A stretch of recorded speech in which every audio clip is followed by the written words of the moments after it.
Thank you so much for coming out tonight. I want everyone to take a look around. You might notice that the faces look a little bit familiar.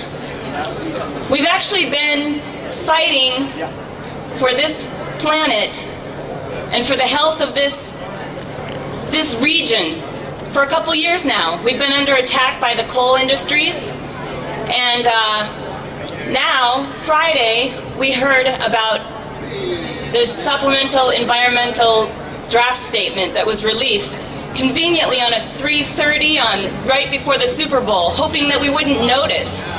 But we did notice. Yes! We noticed. Absolutely. So you know what? It's game on now. It is game on. We are here to stop tar sands, keep them in the ground. We got to keep it in the ground. That's right, Anna.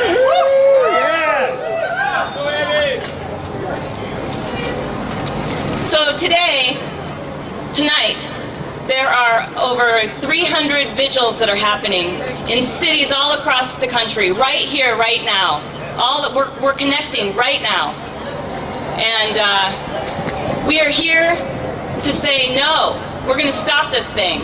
So that's what we're going to do. Cool. So we want to begin tonight by just acknowledging that here in Seattle we're on stolen Duwamish land, and that we really in this fight need to honor and acknowledge the leadership of First Nations communities. There's a lot of people out here tonight, this is their first issue getting involved in, this is their first issue fighting this hard on, but no matter whether you've been fighting all your life or whether this is the first time you've come out, we still need to honor and respect that folks from these First Nations communities have been fighting this issue much longer, and we need to give them the leadership and respect they deserve. So we'd like to welcome up first Paul Chioktin Wagner from the Saanich tribe of the Coast Salish peoples to open our event.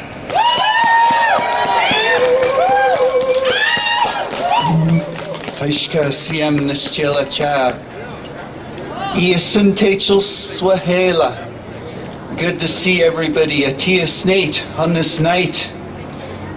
It's an honor to be here to do this work, that we can come together with our hearts and our minds and our bodies together upon this sacred land of the Duwamish, the Duwapsh people who have always taken care of our Mother Earth and listened to ancient teachings. So I'm thankful that we can be here tonight. And I just want to say a prayer for this work, because the work that we do is not alone. It's not just for our Mother Earth, and it's not for ourselves, but this work that we do is for future generations, for grandchildren, for so many things, for the water. And we are part of those things. There is no separation there. It's the old teaching of our people. So I'm just going to go ahead and share a prayer in our language, in our Sanchothan language of Saanich people. But I want to thank the Duwamish, the Duwapsh people, for having us here, for allowing us to do this work on their land, Siem. Haishka thithel Siem lelate nang sanastiwiyat Siem. Kwam the sali, the saltail na chait la Siem. Kwam the sacred land, Siem. Up in Canada, the Alberta people. Strength for them, strength for all of our people here upon Mother Earth. Spirit. Blessing the work that we're going to do tonight, that we will have the strength of our ancestors here, right here beside us, right on our shoulder, giving us strength so that this work that we do will travel and it will have no boundaries. And we will see the change I thank the Spirit for this work, CM. Haishka Thizelt CM. Thanking the Spirit on this night. Haishka CM. Masi. Thank you for hearing this prayer and helping with this prayer. And I'm just going to keep it brief because it's cold. And I'd like to welcome Brother Chief Reuben George here to do his good work, CM. Thank you. Please welcome him.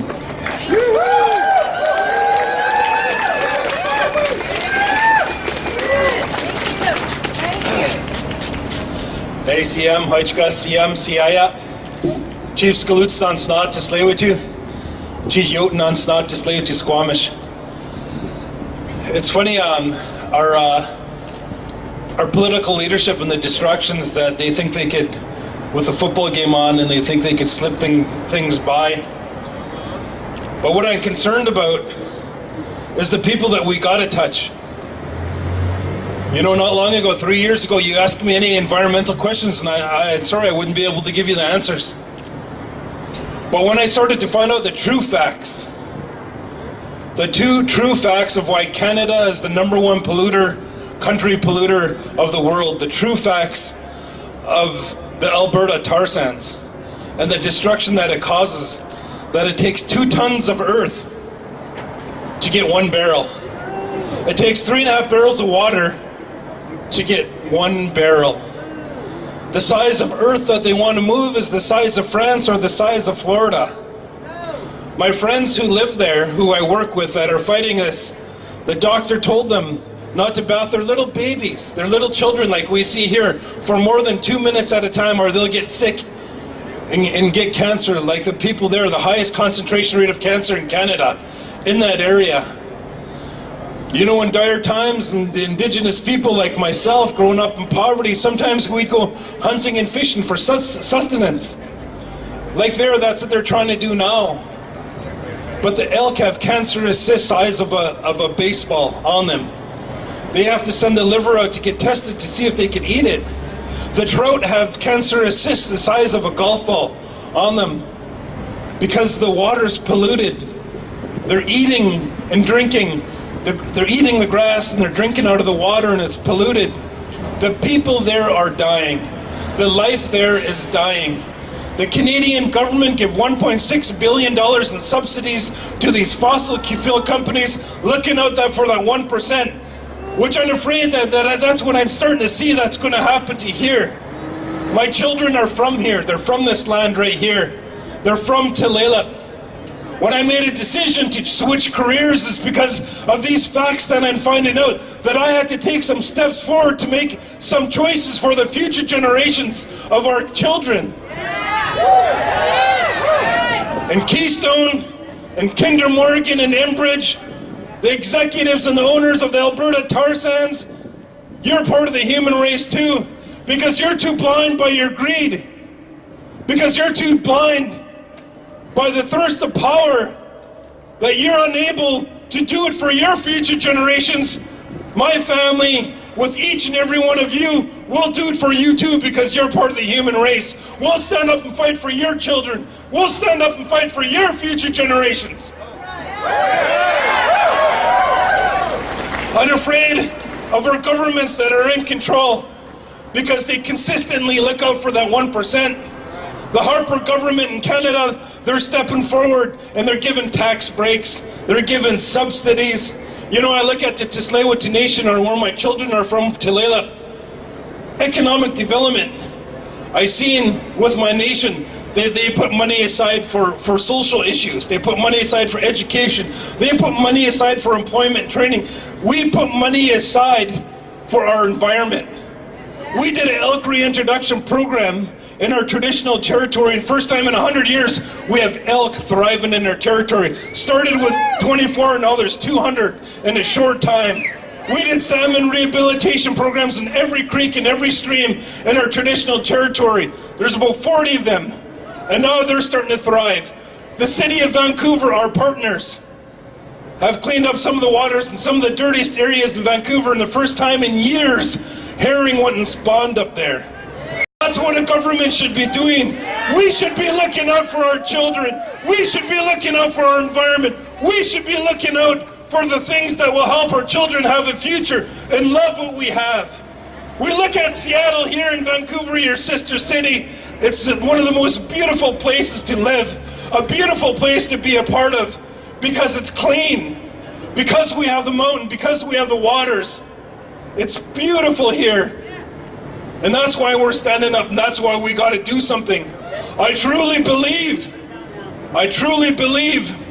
like with the British Columbians and Canadians in Canada, the Washington State and Seattle and the United States citizens, when they look and they see the true facts, and don't take my word for it. Look them up yourself, like I did. When I seen these horrible things happening, I knew I had to do something. I have faith in our American brothers and sisters and our Canadians that when they see the true facts, that they want to make the changes too. That we can't stand to let this happen. We can't stand, especially when we have the technology to go in a different direction. Our government has to stop making it difficult, like the $1 trillion subsidies that your government gives to fossil fuel companies. It would be a good start to give that to green energy companies. To Tsleil-Waututh Nation, we own and we manufacture and we sell wind turbines. Green energy jobs are 2 to 1 more jobs than fossil fuel jobs. If we look at Portugal, 70%, like our host on 350.org posted, 70% of Portugal's energy comes from renewable energy. Our government say they're building these to have a better economy. I'm sorry, I have to say this and I have to be blunt, bullshit. It's not. It's not. Because green energy jobs, you look at Brazil, you look at Germany, you look at Portugal, those countries like Greenland, they're taken off. Greenland countries would not invest into Greenland. They wouldn't give money to Greenland. They wouldn't give them to loans to Greenland, other countries. Now they took this green energy initiative for their country. Now other countries want to invest. They want to give, they want to support, because they see there that they're thriving. Every house and every building in the city of Los Angeles, if they had solar panels, that's enough energy right there to service and power the rest of the United States. We have the technology. We have the know-how to make a difference. And I tell you, when people are dying, when people are getting sick, when the land is getting sick and then children are getting sick, we have to stand up. Like the Tsleil-Waututh people, my people have done. Socially, we stood up for them. Economically, we stood up for them, and also for our environment. What I believe, as I teach my children, I swam in the waters here that are connected. I played in the waters, I canoed in the waters, I fished out of the waters. I later in life learned how to do ceremony in those waters. In that process, I grew a loving and spiritual connection to those lands and to those waters. It's sacred to me. It's sacred to me like my children are sacred to me. Everybody here has somebody that they love. Somebody who they care for. That's how I feel about the land. And when something's happening to harm my children, to harm my land, I'm going to stand up and I'm going to say something. I'm going to stand up and say no more. No more, because we deserve a future. The good experiences that we have when we're in our beautiful lands and our beautiful waters and how our spirit gets fed, we want to make sure that's going to happen for many generations, especially when we have answers. So what I hope for here, what I hope for, and I know it's going to happen, because it is happening all over the world. You see what's happening today in Thailand, Ukraine, recently in Panama, and this last year down in Brazil, in Mexico. 500,000 to 1 million people standing up and wanting to make a difference in each one of those places. I could see that happening here. I could see that happening here. So I believe in the power of the people here in the grassroots movement that we need to show our governments that if they're going to be the voice for the people, then do it properly. Do it like my nation's not perfect, but they're trying. And if there's a perfect government there that's ruling for the people, that's how I'd like to see it. Help the ones that are sick and help the ones that are poor, and help our land that is being sick, and help our land that's turned into be poor because it's so rich. Mother Earth gives us so much sustenance. Mother Earth does that for us. What we should be giving back is the same goodness that we get back. And those tar sands, those oil tankers, and those pipelines are not doing that. So what I hope for each and every one of us that are here, will be a mighty, mighty pebble dropped into the ocean. Each and every one of us. We'll ripple out to the people. We'll ripple out to them and have our messages fall down into their hearts. Fall down into their hearts and do something about it like each and every one of you are doing. And I love you, each and every one of you, and I thank you for what you're doing. Thank you, the organizers. Thank you, the traditional landowners of this land. HCMCI, thank you.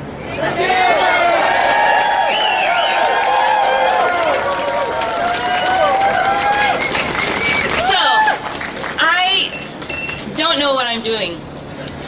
My name is Abby Brockway. Like, I don't know what I'm doing. But I'm a mom, I'm a house painter, I'm just an ordinary person. But I realized that I couldn't just sit around and hope things would change. So I decided to join 78,000 people across the country and sign a pledge to stop this Keystone Pipeline. I am not disobedient, but I might have to get disobedient if it means stopping the pipeline. I hope I don't have to. I've never not followed the law. I've tried very hard to stay obedient, but it's not working. So I have been enraged, and I started to make a difference by just showing up. Doesn't matter if it's perfect, I'm just showing up. And I thank you all for showing up.